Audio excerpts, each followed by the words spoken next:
بسم اللہ الرحمن الرحیم۔ السلام علیکم ناظرین، ہم امید کرتے ہیں کہ آپ سب لوگ ٹھیک ہوں گے۔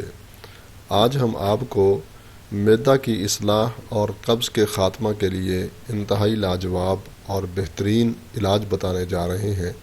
ایسے حضرات جو ہمارے چینل پہ نئے آئے ہیں ان سے گزارش ہے کہ نیچے بٹن دبا کر ہمارا چینل سبسکرائب ضرور کریں اور ساتھ بیل آئیکن کو بھی پریس کریں تاکہ ہماری تازہ ویڈیو آپ تک پہنچ سکے۔ ناظرین، قبض بہت موذی مرض ہے اور جن لوگوں کو ہوتی ہے وہ قبض کے ساتھ ساتھ بہت ساری امراض کا شکار ہو جاتے ہیں۔ اس لیے قبض کو ام الامراض بھی کہا گیا ہے۔ جب قبض شدت اختیار کر جاتی ہے اور پرانی ہو جاتی ہے تو انسان کے بال سفید ہونا شروع ہو جاتے ہیں اور انسان کمزور ہوتا چلا جاتا ہے۔ جسمانی طور پر اس میں طاقت ختم ہو جاتی ہے۔ بلڈ پریشر اور سر میں درد اور پٹھوں کی کمزوری، کمر میں درد، اس قسم کے امراض اس کو لاحق ہو جاتے ہیں۔ تو اس کی بنیادی وجہ یہ ہوتی ہے کہ معدہ صحیح ورک نہیں کر رہا اور صحیح طور پر جو ہے وہ غذا کو ہضم نہیں کر رہا، اور قبض کی شکایت جو ہے وہ ہمیشہ اس مریض کو رہتی ہے، جس کی وجہ سے اس کو یہ دوسرے امراض جو ہیں وہ لاحق ہو جاتے ہیں۔ تو اگر ایسی کوئی صورتحال کسی ساتھی کے ساتھ، کسی مسلمان بھائی کے ساتھ ہے تو وہ اس نسخہ کو آزمائے اور انشاءاللہ العزیز وہ ضرور اس کے بہترین رزلٹ حاصل کریں گے۔ تو آج ہم آپ کو وہ نسخہ بتانے جا رہے ہیں۔ آپ نے ہرڑ کا مربع لینا ہے۔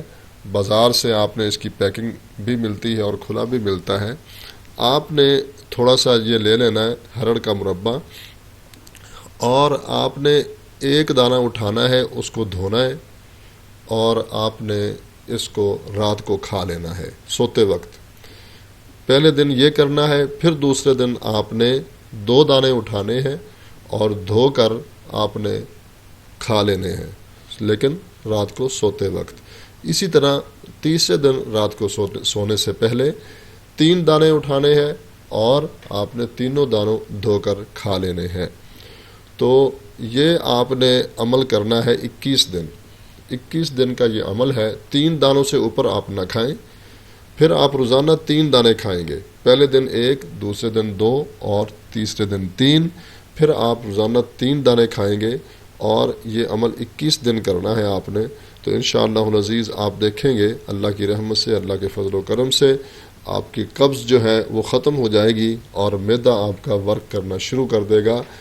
ناظرین، اگر آپ اس کو باقاعدگی سے استعمال کرنا چاہیں تو 1 دانہ سے اوپر 21 دن کے بعد 1 دانہ سے اوپر آپ اس کو استعمال نہ کریں، لیکن یاد رہے کہ دانہ دھو کر آپ نے کھانا ہے۔ ہرڑ کا مربع جو ہے اس کا دانہ آپ نے دھو کر کھانا ہے، ویسے نہیں کھانا۔ تو 21 دن کے بعد آپ 1 دانہ روزانہ کھائیں، 1 دانہ سے زیادہ استعمال نہ کریں، کیونکہ ہر چیز کے سائیڈ ایفیکٹ بھی ہوتے ہیں۔ تو امید ہے آپ اس پر ضرور عمل کریں گے اور اس سے بھرپور فائدہ اٹھائیں گے۔ اگر آپ کو یہ ویڈیو پسند آئی ہے تو اس کو لائک بھی کریں اور شیئر بھی کریں تاکہ دوسرے مسلمان بھائی بھی اس سے فائدہ اٹھائیں۔ اجازت دیں، ملتے ہیں ایک نئی ویڈیو کے ساتھ۔ اللہ ہم سب کا حامی و ناصر۔ السلام علیکم ورحمۃ اللہ وبرکاتہ۔